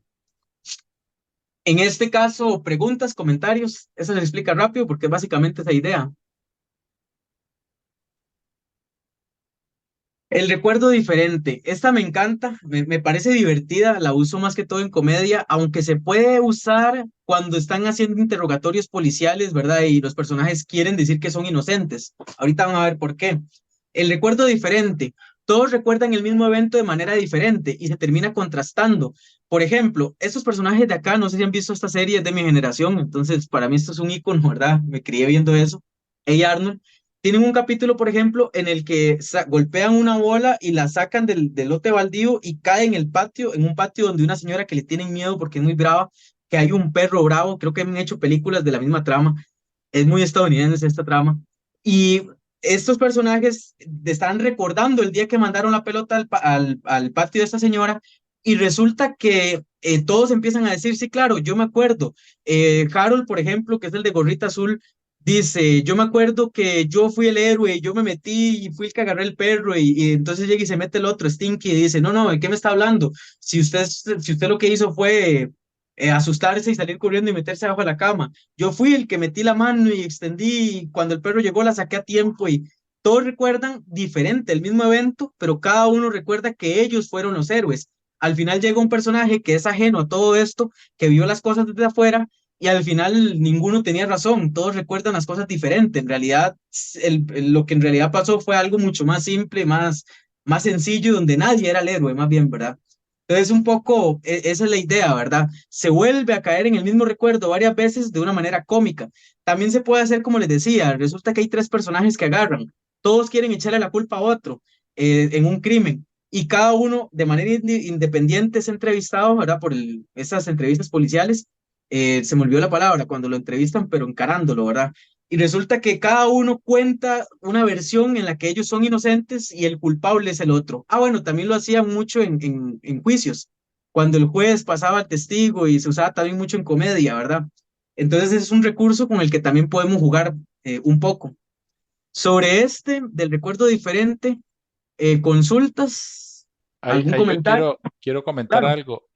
Agatha Christie en su novela El Expreso de Medianoche usa precisamente esta estructura, porque Ajá, ocurre un crimen y resulta que el Poirot empieza a entrevistar a todos los pasajeros del tren y todos tienen una percepción distinta de ajá, lo que ocurrió y obviamente ahí está el culpable que trata, digamos, de evadir, ¿verdad? Y tirarle la pelota a alguien más, ¿verdad? Pero es muy interesante esa estructura narrativa, de verdad, es súper intrigante, sí, ajá, ajá, claro. Y al final uno como lector dice, pero ¿quién estará diciendo la verdad? exacto, Entonces también genera esa expectativa, esa duda. ¿Te exacto, acuerdas de lo que exacto, les decía del acertijo o el querer predecir? Entonces uno empieza a decir, yo creo que fue, bueno, no le he leído la del vagón, pero uno podría decir, yo creo que fue el señor que va en la locomotora, yo creo que fue el de los tiquetes, yo creo que fue un pasajero que está medio sospechoso. Entonces uno empieza a jugar sus propias apuestas y en el clímax el premio de dopamina, el descubrir quién fue realmente, ¿verdad? exacto. Un ejemplo literario de esta estructura, el recuerdo diferente, es el dragón, bueno, esto es japonés, entonces voy a leerlo como se escribe, el dragón Rashomon, no sé cómo se pronunciará ese techito en la O, pero en el dragón Moshonon es el que le da nombre al libro. En esa historia en específico pasa el mismo ejemplo que veíamos antes, ¿verdad? De que todos recuerdan una guerra diferente, pero cada soldado que llega donde el rey a rendirle cuentas, llega contándole algo completamente diferente donde ellos eran el héroe. Lo malo es que el rey ocupa información real para poder tomar estrategias militares. Y en lugar de información real, lo que le llegan son mentiras para quedar como los héroes y que los promuevan como militares, ¿verdad? Como soldados. Entonces eso es muy curioso porque al final el rey toma una estrategia completamente falsa, ¿verdad? Toma una estrategia en información falsa y termina reventándolo el enemigo, ¿verdad? Por culpa de lo mentiroso de los soldados de él. Pero bueno, esa hay una ironía. También tenemos acá la estructura de la novela epistolar, que esta novela se suele usar mucho con cartas, se suele contar las cosas, qué sé yo, no sé si han leído el diario de Ana Frank, que completamente es un diario, entonces es un documento el que nos cuenta la historia, o por ejemplo, no sé si han leído a Helen Huff, que ese temita de las cartas, no sé pronunciar ahí mucho el inglés, pero este temita de las cartas es muy curioso porque ella en la vida real empezó a mandarse cartas con una librería que le conseguía libros en Inglaterra de una forma que nadie más, ¿verdad? O sea, conseguía lo que fuera, le conseguían los mejores libros en la edición que ella se le ocurriera en la vida real, ¿verdad? Y ella se intercambiaba cartas con los vendedores. Un día les mandó jamón por correspondencia, les mandó ciertos productos enlatados, ellos le mandan medias tejidas por ellos, hay un intercambio, hay una amistad en la vida real. Ella no sabía que eso iba a terminar publicado y un día alguien lo leyó y le dijo, ¿por qué usted no manda esto a una editorial? Esto es una novela completa, aquí hay trama, hay personajes que tienen sus propios conflictos mientras se los van contando. Entonces, lo curioso es que ella tenía años escribiendo para programas de televisión, tenía años escribiendo para editoriales y no se lo publicaban. Y lo que escribió sin intenciones literarias fue lo que terminó siendo publicado y no solo eso, fue lo que terminó siendo la famosa. Pero bueno, la historia se cuenta a través de cartas. No sé si han leído El Conde de Drácula, que también es completamente epistolar, ¿verdad? Todo está contado a través de cartas. Entonces, en estos ejemplos, es un documento el que cuenta la historia. Acá en Costa Rica hay una novela que se llama El tibio recinto de la oscuridad. A mí me encanta porque, ejemplo, ahora, este personaje a lo largo de su vida, cuando le publicaban algo de sus obras en el periódico, lo recortaba y lo echaba en una obra negra, en una bolsa negra. Cuando iba a otro país, guardaba el tiquete de que fue a otro país y lo guardaba en una bolsa negra. Cuando le dieron una enfermedad, le diagnosticaron, agarra el archivo, el documento médico y lo mete en esa bolsa negra. Las cartas que intercambió con sus pocos amigos las mete en una bolsa negra. Y además, hacía diario de alguna forma, pero con hojas sueltas, y las metía en una bolsa negra. Se muere y la enfermera se va para el cuarto y empieza a sacar las cartas. Y ahí es donde entramos nosotros en la novela. Empezamos a leer las cartas de manera aleatoria, cronológicamente, casi que como le dé la gana sacarlas, de todos esos documentos que cuentan una historia. Eso es enredadísimo. Yo pensé en dejarla y no la dejé porque amo demasiado al personaje, a la señora, me identifiqué tanto con ella que dije, ok, agarré, no sé si han visto el meme de un señor que está haciendo como una investigación científica que pone una mano atrás y se ve atrás un montón de cosas pegadas, cables, líneas, como cuando uno va a detectives buscando un crimen, se ve un mapa con un montón de como de chinchitos pegados, sosteniendo fotos, pruebas, comentarios, frases, rayan. así estaba yo en la casa, ¿verdad? Yo tenía como que hojas y hojas y hojas de, ok, entonces esto pasó antes de la enfermedad, ok, esto pasó antes de... Ese es otro nivel, ¿verdad? Como les digo, esto del tibio recinto de la oscuridad, para mí, a mí me encantó por el personaje que me encantó, pero yo creo que si no hubiera tenido esa conexión con el personaje, hubiera sido una de las pocas novelas que abandono. Entonces va en orden, nada más es un documento, es un diario. Un ejemplo o un invento que hicimos nosotros tratando de hacer experimentos en X035, que es una novela que también salió con Círculo y Punto. Esta novelita es un conjunto de autores que hicimos una novela conjunta como un club, como una mesa de guionistas.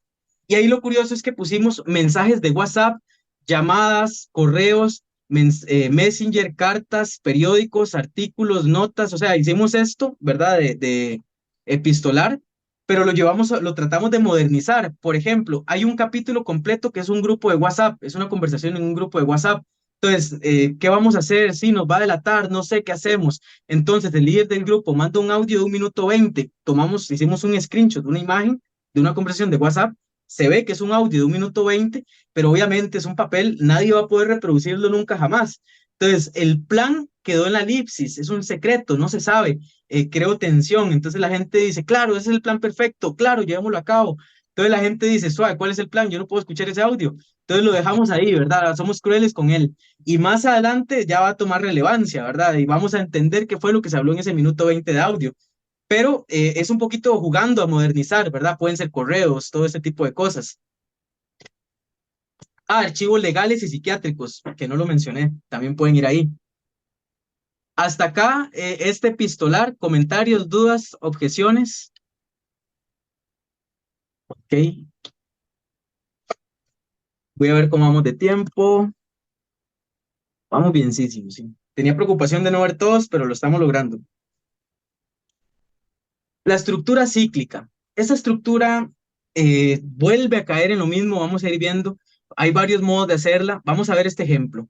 Este ejemplo es un poquito cliché, casi que es un chiste, pero a mí me da gracia y me gusta. O creo que ejemplifica, además. Tengo un personaje que tiene una hija. Ese personaje ama a esa hija con todo su corazón. Él la ama con toda su alma. Y resulta que lo vemos a él entrar en la habitación de su hija, la ve durmiendo en su cuna, alza un cuchillo, está llorando, tiene la cara repleta de lágrimas y le clava el cuchillo en el pecho sin pensarlo 2 veces. Y nosotros como lectores decimos, uy, suave, ¿qué pasó en esta primera escena? Por qué está matando a su propia hija? ¿Qué sucede? Entonces, resulta que yo no le pondría, simplemente pondría el otro capítulo y dejaría que el personaje sea quien llegue a esa conjetura, pero al estilo de La Rosa de Guadalupe también se puede poner 3 meses atrás, ¿verdad? También se vale. Entonces, volvemos al pasado y vemos cómo en el personaje está con su hija, cómo la ama, cómo la arrulla y cómo de un momento a otro en el planeta parece caer una nave espacial o un meteorito, es lo que cree la gente, porque era más un mineral, pero después se dan cuenta que ese mineral en realidad era una nave camuflada. Esa nave traía dentro una especie de parásito. Ese parásito, bueno, se llevan a la hija y el parásito de algún modo termina encontrando a la hija, la cambia, la sustituye y se vuelve la hija, la suplanta, para decirlo de algún modo. Y ahora el personaje en los siguientes capítulos lo averigua, se entera de lo que pasó y va y acaba con ese parásito. Y en ese caso ya ahora sí, él va a recuperar ahora sí de su hija, pero vemos acá la historia cíclica, que es lo que nos importaba mostrar de algún modo. No sé si han visto o han leído Cien años de soledad de García Márquez. En Cien años de soledad, no sé si recuerdan, esto es un breve spoiler porque es más, no es tan importante para la trama. Al puro principio, no sé si se acuerdan que los personajes principales, Buenaventura y se me olvida el nombre, y la Buen día. otra, puño, ahorita me acuerdo, ahorita me llega. En esa historia, Iguarán, me acuerdo que era el apellido, bueno, ahorita me llega. En Úrsula esa historia, Iguarán y Arcadio Buendía. ¿cuál es, perdón? Úrsula Iguarán y Arcadio Buendía. Esos son.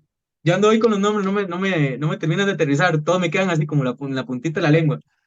En esa historia ellos dos son familia, les dicen que si son familia y no pueden tener hijos, que cómo se les ocurre, así que ellos se van de Europa y se vienen acá a Colombia con la intención de que nadie los conozca y nadie sepa que son familia, pero tienen un hijo y el primer hijo que tienen nace con una colita de cerdo, que supuestamente esa es la maldición por haber sido familiares y haber tenido hijos. A partir de ese instante comienza toda la historia de los Buen Día, toda completa, que son 100 años de soledad, ¿verdad? Y de un momento a otro, cuando llega al final, no es lo importante, pero porque no es el clímax real del final, pero la última pareja tiene un último hijo 100 años después, porque son 100 años de maldición, y el último hijo que rompe ya la maldición, que la termina cuando ya está rota, vuelven otra vez a hacer incesto y vuelven a tener otro hijo. O sea, adivinen, 100 años de maldición iban a terminar y justo cuando ya terminaron, otra vez los buen día vuelven a hacer incesto y vuelven a hacer otro, o sea, 100 años más de maldición, Maldición. ¿verdad? La misma Úrsula Iguarán dice, el tiempo no avanza, solo se repite, estamos atrapados en un ciclo, no sé si recuerdan que es la que más vive y no puede morir. Entonces ella al vivir tanto se da cuenta de que la vida es un ciclo, de que lo que pasó con sus primeros hijos vuelve a pasar con los segundos y con los terceros y con los hijos de sus hijos y vuelve a pasar una y otra vez.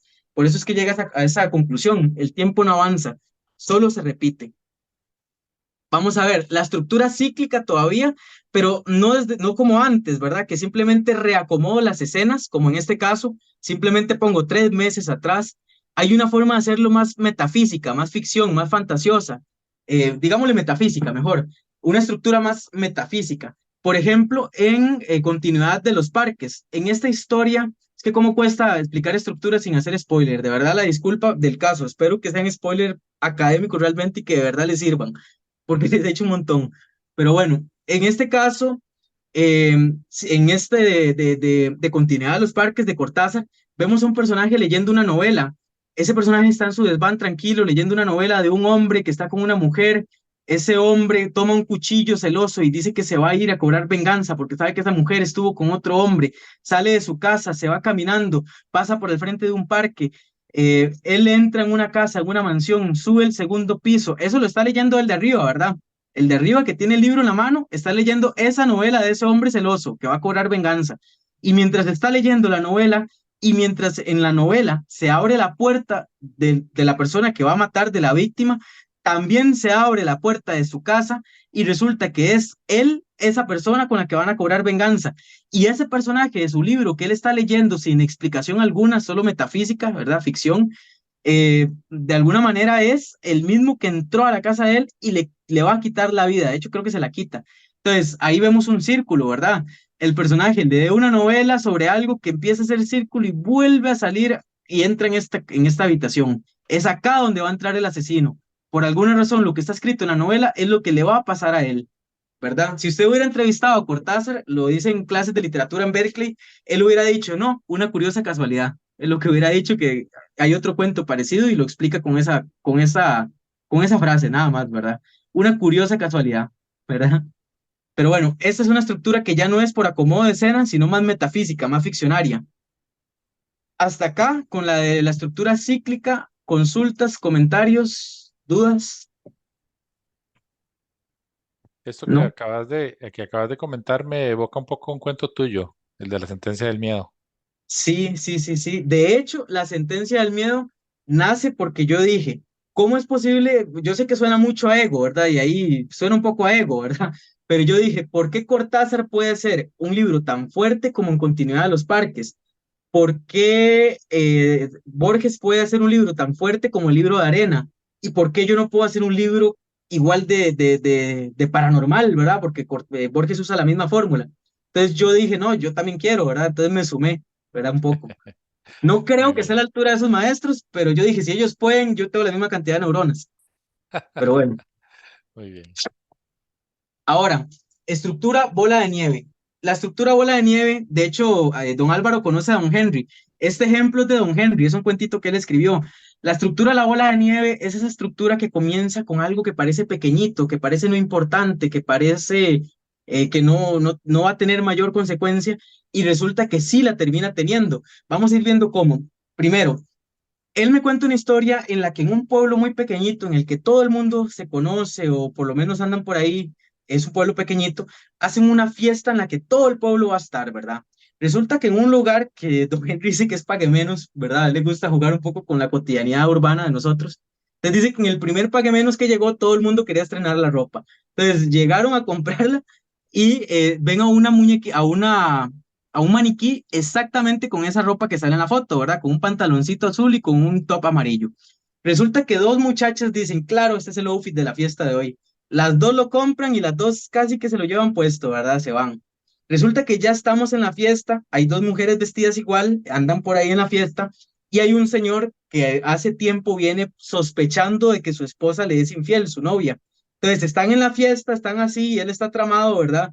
Y resulta que él llega un poco tarde, y cuando llega ve a su esposa, que la había visto con la ropa puesta en la tarde, y ve a su esposa bailando de una forma muy, muy sensual con otro hombre. Así que sumamente molesto, se va bravísimo, le agarra la camisa al hombro, lo vuelve y sin preguntar le da, ¿verdad? En ese momento en el que lo golpea, el personaje, el otro cae al suelo, el amigo se le va encima y le dice que qué le pasa, uno de ellos también defiende al otro, tiran una botella, una de las botellas golpea la cabeza de un músico, el músico enojado y con la frente rota agarra la guitarra y golpea con fuerza a otro, ¿verdad? Donde pega el guitarrazo, se va por la cocina un pedazo de guitarra y golpea a uno de los que está cocinando, el golpe queda inconsciente, es una locura, ¿verdad? Es un juego, es más de comedia, digo yo. Y donde él queda, la ropa le prende fuego, cae moribundo, él alzado en fuego, en llamas, su camisa, su ropa, empieza ahí, ¿verdad? Y le prende fuego a la cocina de gas. El principal, los principales que armaron el pleito desde el principio, van saliendo corriendo hacia afuera y en lo que van corriendo hacia afuera explota el gas al fin y caen todos en una onda expansiva, ¿verdad? Es una locura. Horas más tarde, cuando toman acta de los hechos y los bomberos apagan el incendio, en ese instante, uno de los hombres confiesa que todo empezó por un top amarillo y un pantaloncito azul. Punto, termina, ¿verdad? Entonces, es un poco el juego que empezó como una tontería, ¿verdad? Con algo pequeñito y esa bola de nieve al ir rodando empezó a aumentar, aumentar, aumentar de tamaño hasta que ya todo explota como en una película, ¿verdad? Aquí es curioso porque esta fórmula, esa estructura, yo me la imagino siempre o casi siempre en comedia, pero siempre hay gente que me dice, no, esto se puede hacer serio, puede ser una guerra, puede ser algo. Lo que pasa es que si crees esa bola de nieve y cuando ya está al final, tal vez no comedia, pero por lo menos nos saca un ja, ¿verdad? Por lo menos uno hace, ja, qué exagerado, ¿verdad? Que siempre termina, para mí siempre termina soltando que sea un ja, ¿verdad? Un ejemplo de estructura bola de nieve, El Señor de las Moscas, donde los personajes, todo pareciera que va a ser muy simple y termina volviéndose una locura, ¿verdad? Son niños perdidos y terminan haciendo una rebelión, una secta o una tribu salvaje, gigante, muertes, fuego, o sea, es increíble a lo que terminan llegando, ¿verdad? Pero bueno, hasta acá con la estructura de la bola de nieve, preguntas o comentarios, y también aprovecho para lanzar el reto. ¿Alguien se imagina esta estructura sin comedia o sin que por lo menos suelte un ja por lo exagerado que termina siendo el final? No, ¿verdad? Siempre hay un ja. Yo creo que sí también. Y bueno, estructura subterránea. Hay un escritor argentino, Pilia o Pigilia, no me acuerdo muy bien, ahorita creo que por aquí sale, que habla mucho sobre esta historia. De hecho, se dice que cualquier cuento debe contar dos historias, una subterránea y una que termina siendo, más bien, perdón, una superficial y una subterránea. En este caso de la historia subterránea, este es un cuento mío. Tengo una mujer, se llama Valió la Pena, es una señora ya adulta mayor que murió, está en el cielo y está muy contenta porque está en el cielo justo al frente de Jesucristo. Y ella dice, puña, valió la pena haberme portado tan bien porque todos los lugares me asignaron justo al frente de Jesucristo. O sea, esto que yo soy bendecida totalmente, soy afortunadísima. Valió la pena y empieza a soltar una lista porque era una campesina en otra época, ¿verdad? Entonces empieza a decir, valió la pena resistirme con las propuestas indecentes de mis noviecillos cuando andábamos solos por el cafetal. Valió la pena esperarme hasta el matrimonio. Valió la pena, ¿por qué? Porque está en el cielo, ¿verdad? Entonces ella empieza a decir, valió la pena ser justa, no mentir. Valió la pena ser humilde y ayudar a los pobres. Valió la pena tanto sacrificio. Y empieza a decir todo lo que valió la pena. Y de un momento a otro, ¿verdad? Ella está contenta además porque los rayos de la luz del corazón de Jesucristo son azules, rojos, tiene un manto, o sea, para ella está literal en el paraíso, ¿verdad?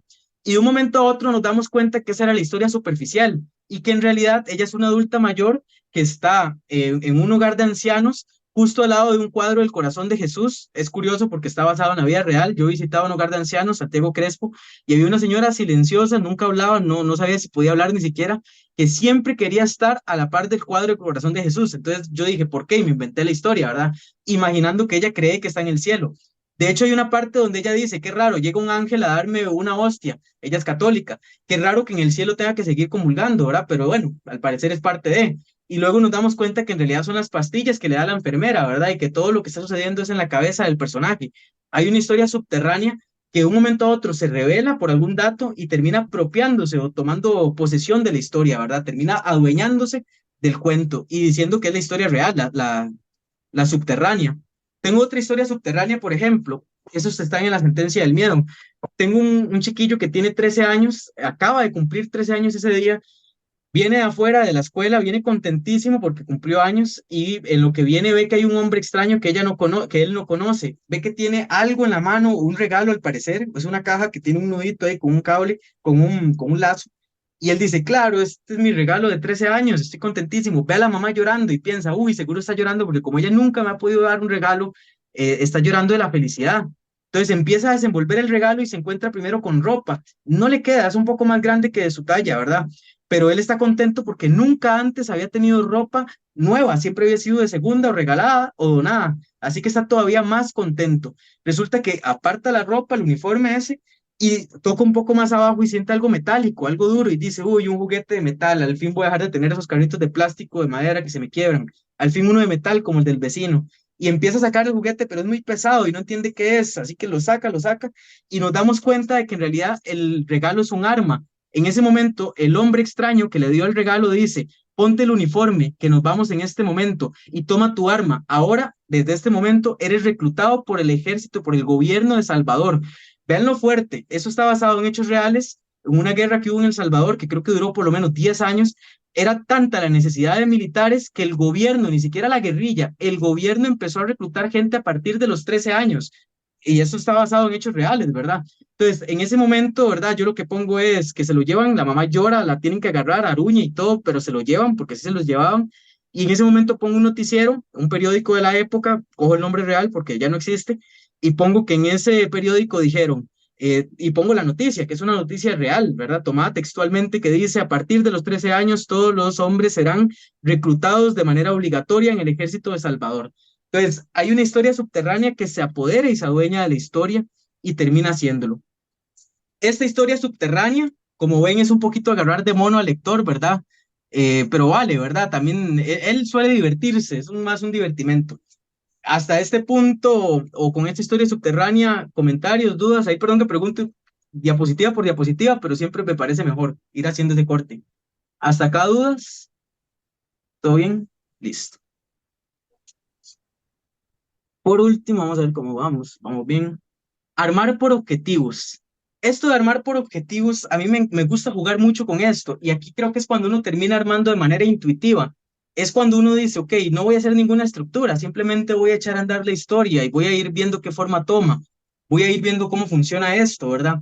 Hago una breve pausa, algo que no he dicho es que uno puede tomar alguna de esas estructuras y decir, es una novela, tiene 13 capítulos, pero voy a jugar a hacer epistolar el número 7 y voy a jugar a cambiar de protagonista el número 3 y voy a jugar y uno puede hacer un revoltijo, ¿verdad? Y voy a hacer un capítulo que sea una historia subterránea, que este capítulo en específico todos crean que está pasando una cosa y termina pasando otra. Puede ir uno jugando a que cada capítulo tenga una estructura de estas. El capítulo 7 va a ser bola de nieve. Entonces también se puede hacer eso, ¿verdad? Puede haber una estructura general para la novela, pero también puede haber una estructura o puedo tomar una de esas estructuras y dársela a un capítulo en específico, ¿verdad? También se puede hacer eso. Y si es cuento, también uno puede decir, este cuento lo voy a hacer con esta estructura en específico, con aquella otra. Pero bueno, acá cuando dice uno, armar por objetivos, cuando dicen armar por objetivos, yo por ejemplo tengo una novela, tengo un No, personaje que yo quería, no sé si han Steven, visto que en el... Sí, dime. Tom, uno puede armar entonces diferentes estructuras dentro de un cuento o dentro de una novela. Claro, o sea, Sí. hay una estructura general a lo largo de la historia, ¿verdad? Hay una estructura general. Por ejemplo, yo puedo decir, la novela por completo es la de los 3 actos. Esa es la estructura global de toda la novela. Pero en esa historia, manejando los 3 actos, en el capítulo puedo estar a la mitad, puedo estar en el desarrollo, puedo estar desarrollando cómo el personaje intenta escapar del servicio militar para escapar a Cuba y ser refugiado político. Entonces, en ese punto, yo estoy apenas en el segundo acto, esa es la novela general. Puede que el segundo acto me conlleve los capítulos de 3 al 7. ¿verdad? En esa lucha del personaje empujando el conflicto, tratando de escapar. Pero resulta que en el del 3 al 7, el número 5, estoy en los tres actos, estoy dentro de los tres actos, estoy englobado en ese general. Pero en el capítulo 5 voy a armar un capitulito solito, como una pausa, y va a ser historia subterránea. Entonces se puede jugar a eso, ¿verdad? La historia general, estratégicamente, la armo como la estructura de los tres actos, pero el capítulo 3 le doy características de una condición, de una estructura en específico. No sé si con eso le contesto. Sí, Sí, entonces sí se puede hacer ahí como mixto, digámoslo así, la novela, claro. un cuento. Ah, ok. Sí se puede. De hecho, por eso yo les digo, todo lo que yo digo que aplica cuento, aplica capítulo, porque uno puede darse ese lujo, ¿verdad? De manejar un cuento como un capítulo, más bien con una estructura casi que de cuento y que tenga su propio clímax, ¿verdad? Ese capítulo en específico. De hecho, para mí cada capítulo debe tener su propio clímax. Y esos clímax chiquititos que contiene cada capítulo deben alimentar el clímax general que va a suceder ya en la recta final de la historia o en el puro final. Ok, está Pero bien, muchas gracias. les decía que en esto de armar por objetivos, uno, por ejemplo, a mí me pasó con La Comuna, que es una novela que está ahí en producción, está en obra gris. Primero a mí me pasó que el personaje, yo lo que quería era que hiciera como una secta, que metiera un montón de gente hippie, o más o menos hippie, ¿verdad? Pseudo hippie, digo yo, porque no son, ya no es la época, ¿verdad? Las cosas han cambiado. Entonces, estos personajes yo necesitaba que se metiera un montón de gente ahí en Cartago o en algún lugar así, encerrados, a hacer su propia vida, a hacer una vida completamente separada de la sociedad. Entonces, ¿qué fue lo primero que hice? Bueno, había un psicópata, de algún modo, que es el protagonista, que primero debería conocer ese mundo hippie, ¿verdad? Entonces, presento en el primer capítulo al personaje. Es un artista, es pintor, y resulta que lo invitan a una feria, y él piensa que es una feria de libros, y en realidad no es una feria de libros, es una feria orgánica, hippie, no sé cómo decirlo, ¿verdad? Y esa feria a la que él termina yendo, él conoce un montón de gente y ya, cumplí mi objetivo estratégico como escritor, conoció ese mundo hippie, ¿verdad? Ahora, capítulo, de hecho, entretengo a todos un poquito como con una comedia del personaje, porque él no es hippie, él quiere aprovecharse de ellos. Él es más un psicópata, ¿verdad? Entonces pongo de algún modo como el personaje es tan psicópata que empieza a mentir, ¿verdad? Empieza a decir cosas que no corresponden a su ideología solo para agradarle a ese mundo hippie, solo para que se vuelvan sus aliados, porque los necesita reclutar. Entonces, debe ser invitado a vivir con ellos, porque ellos ya tienen una comuna por ahí. Él va a terminar siendo el líder, pero tiene que ser invitado. Entonces, tengo que hacer un segundo capítulo en el que lo terminen invitando. Yo en ese caso trato de que ese capítulo tenga su propia tensión. Es él convenciéndolos a ellos. Entonces, como ya sabemos que en realidad es un psicópata, verlo haciéndose pasar por una ovejita blanca, uno termina por dentro diciendo, uy, este más, cualquiera se lleva a un lado, ¿verdad? Entonces es un poco ese juego, ¿verdad? Y como lo manejo también un poco en comedia. Debe conocerlos, debe convencerlos de emprender una revolución y debe convencerlos además de que lo vuelvan el líder. En fin, no voy a seguir haciéndoles spoiler de esa novela que viene en camino, pero poco a poco se dan cuenta que esta novela yo la construyo bajo los objetivos de lo que yo tengo, lo que hablábamos antes. Hay una intencionalidad, si fuera la luz, ese árbol va a crecer de una manera conveniente en la que termine en algún punto capturando esa luz de la que les hablo. Ahí van varios objetivos, pero eso se llama armar por objetivos. Los objetivos son los que van determinando por dónde me llevo la historia, qué es lo que debe suceder.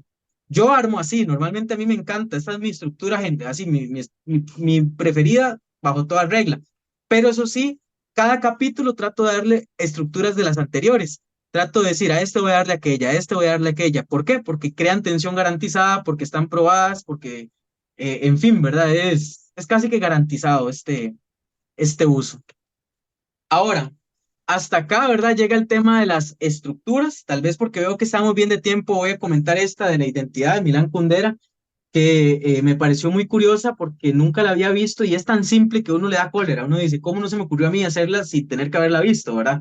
Es lo único, él agarra, por ejemplo, en un primer capítulo y nos pone que una mujer está convenciendo a su novio de que vaya a ver a su ex mejor amigo en el hospital porque está a punto de morir. Entonces uno dice, uy, ok, ¿por qué lo tiene que convencer? Porque él está enojado, ¿verdad? Está sumamente molesto, no lo perdona y no le habla desde hace años. Entonces uno dice, ok, va a ir a conocerlo. Termina el capítulo y en lugar, bueno, mentira, en este mismo capítulo va y habla con él, en el capítulo 1. Entonces vemos hasta este punto cómo todo se trata de la visita de él al hospital, de cómo la esposa lo convenció. termina el capítulo y uno dice, bueno, pero ¿por qué se enojaron? ¿Qué fue lo que habrá pasado? Pasa el siguiente capítulo y resulta que el capítulo 2 es la escena en la que se enojaron, la escena en específico en la que se enojaron, o sea, el pasado. Resulta que usted lee el capítulo 2 y ya sabe que se enojaron, ¿verdad? Entonces usted llega y dice, ok, se enojaron, pero pasa algo, hay una frase ahí y usted dice, ok, ¿cómo fue que llegaron a ese trabajo entonces? ¿Cómo fue? Tal vez fue que le quitó el trabajo. Esto es mentiras para no hacerles spoilers, prefiero mentirles que hacerles otro más. Entonces resulta que los capítulos van en retroceso. Le quitó un trabajo. Entonces, ¿cómo fue que llegaron a ese trabajo? Vamos al tercer capítulo y resulta que los tres querían la misma profesión, querían el mismo puesto y se ayudaban y soñaban juntos alcanzarlo. Entonces uno dice, fue puña. Claro, ahora el segundo capítulo, la traición del duele más, porque en el tercero se ve que más atrás, ven que vamos en reversa. En el capítulo anterior se ve que ambos soñaban juntos y querían llegar juntos a la meta y él terminó traicionándolo. Pero resulta que íbamos para atrás, íbamos para atrás. Es una historia contada en reversa y cada capítulo termina con una cosa que me genera dudas, dudas que están en el pasado y que en el capítulo anterior, que es ese pasado que estamos hablando, viene la justificación. Como les decía, ¿verdad? Yo leía esto y yo dije, me parece curioso, ¿verdad? Es curioso, porque de ahí nada está inventado, todo, casi que todo se descubre. Pero yo realmente pensé, puña, ¿por qué no me dio la cabeza? Pero esto es más una curiosidad. ¿Por qué no me dio la cabeza a mí de contar una historia en reversa? ¿Por qué Ponder así? Era un poco un juego. Pero bueno, para eso están las estructuras, para identificarlas y tomarlas, para hacerlas nuestras.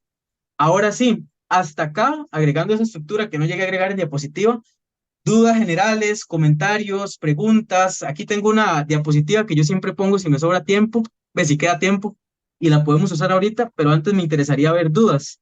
Veo un comentario. Yo quiero comentar ahí, puse un link, Claro.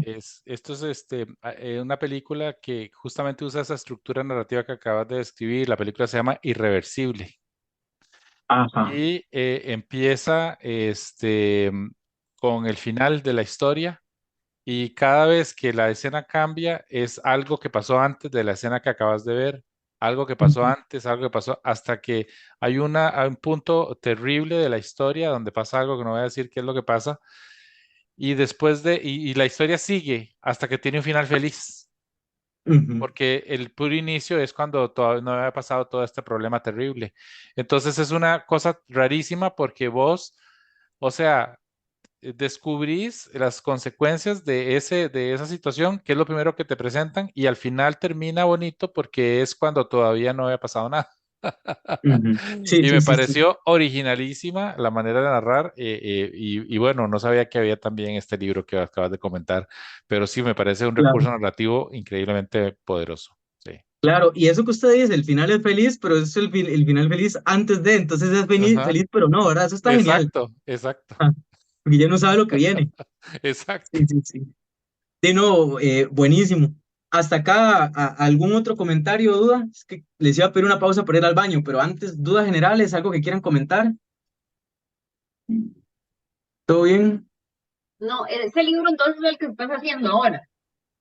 ¿Cuál de, el El de que la estás, comuna ajá, que mencioné antes? Sí, Ah, ok.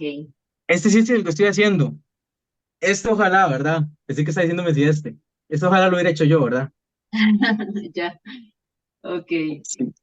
Bueno, deme un chancecito, ahí les pido el permiso y disculpas del caso. Voy a ir un toquecito al baño y ahorita que regreso, vemos la diapositiva que siempre pongo por si me sobra tiempo. Ok. Entonces ya les pido, ya Yo, regreso.